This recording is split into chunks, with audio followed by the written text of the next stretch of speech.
जय जिजाऊ. वैदर्भीय ग्रामीण खाद्यसंस्कृती शिदोरी 24मध्ये आपलं मनःपूर्वक स्वागत आहे. आज आपण जी रेसिपी बघणार आहोत ती आहे नानखटाई आणि तीही बिना ओव्हनची. तर त्यासाठी आपल्याला कोणकोणतं साहित्य पाहिजे ते आपण बघूया. अगदी हे जे माप आहे छोटंसं, या मापाने मी 1 वाटी तूप घेतलेलं आहे. चांगलं साजूक तूप घेतलेलं आहे.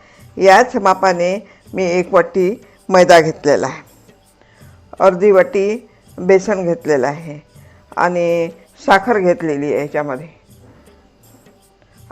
याच्यामध्ये थोडासा 2 चमचे या चमच्याने रवा घेतलेला आहे आणि काजू हे याच्यासाठी गोडंबी आणि बदाम घेतलेले आहे. ही विलायची पावडर आणि किंचितचं मीठ घेणार आहे याच्यामध्ये टाकायसाठी.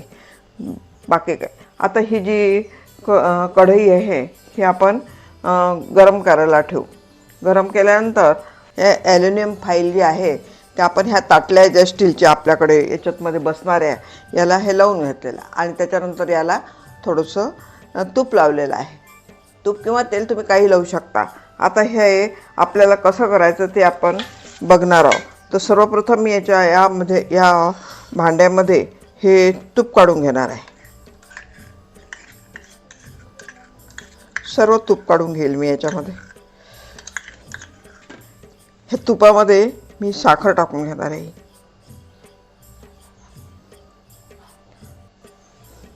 तेवढीच मी या मापाने साखर घेतलेली आहे ही टाकून घेणार आहे आणि आता हे चांगलं फेटून घेणार आहे.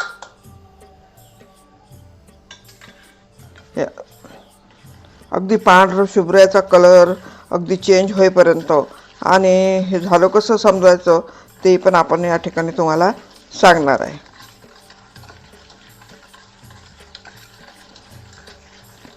हे सारखं असं 5 मिनिट आपण फेटून घेणार आहोत.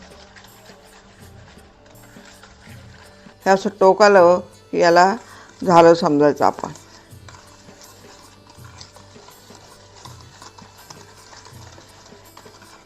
आता यामध्ये आपण हा जो मैदा आहे याच वाटीने 1 वाटी घेतलेला आहे आपण, याच वाटीने. त्याच्यानंतर थोडंसं बेसन घेतलेलं आहे 2 चमचे. त्यानंतर हा रवा घेतला आहे. याच्यामध्ये आपण थोडीशी विलायचीची पूड टाकून घेऊ.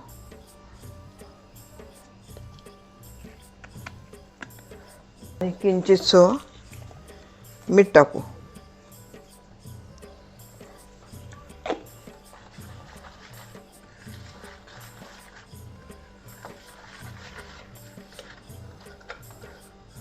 आता हे सर्व आपण मिक्स करून घेतलेलं आहे. याचा खूप असा दाबून गोळा नाही करायचा, अगदी हलका हलका करायचा.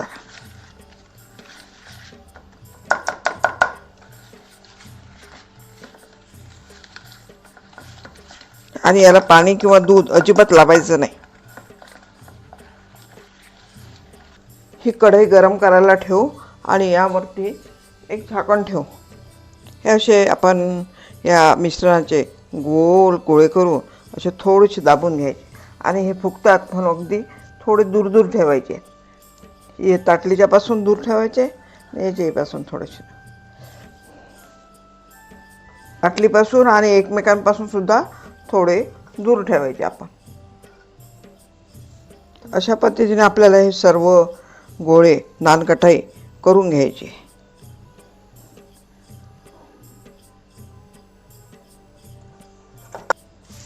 त्यानंतर आपण याच्यावर हे बदामचे काप लावणार आहोत.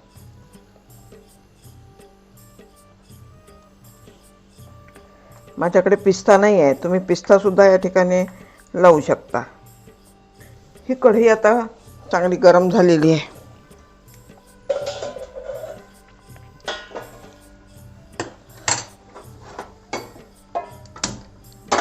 पुन्हा मी गरम करायला ठेवते आणि याच्यामध्ये हे मधोमध असं हे भांडं ठेवते.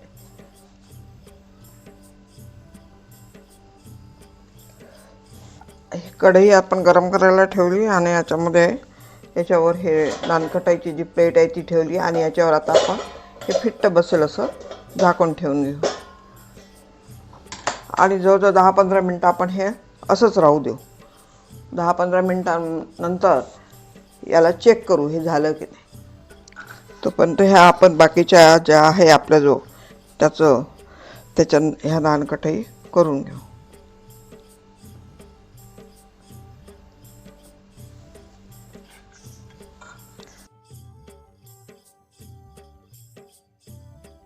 आता हे एक झालेल्या नानकटाई बघा किती डबल फुगलेल्या आहेत. ह्या मोठ्या झाल्या. एवढ्याच आपण छोट्या आकाराच्या केल्या होत्या पण ह्या फुगून अतिशय छान अशा मोठ्या झालेल्या आहेत. आता हा आपण दुसऱ्या ताटलीमध्ये ठेवल्या होत्या त्या पण आता बेक करून घेऊ. आता हे एकदम काढायचं नाही, हे थंड झाल्यानंतरच आपण काढू म्हणजे मग हे तुटणार नाही. आता हे खूपच गरम आहे तेव्हा आता ह्या जेव्हा थंड होतील तेव्हा आपण ह्या प्लेटमध्ये काढून घेऊया. हे ब्राऊन झालेलं आहे खालून ब्राऊन आहेत. ह्या वरून आपण हे मैद्याच्या केल्यामुळे हे पांढऱ्या शुभ्र आलेले आहेत. जर आपण कणकीच्या केल्या असता तर याला थोडासा ब्राऊन असा कलर आला असता, पण आपण ह्या ठिकाणी मैदा वापरलेला आहे. मैदा, बेसन आणि रवा. 1 वाटी तूप वापरलेलं आहे, 1 वाटी मैदा वापरलेला आहे. थोडासा जास्त घेतला तरी चालते. 2 चमचे रवा घेतला आहे, 2 चमचे बेसन घेतलेलं आहे, थोडीशी विलायची पूड घेतलेली आणि बाकी आपण याच्यात बेकिंग सोडा वगैरे बाकी काहीच टाकलेलं नाही आहे. याच्यात विशेष आहे, आपण याच्यात सोडा वगैरे काही टाकलेलं नाही.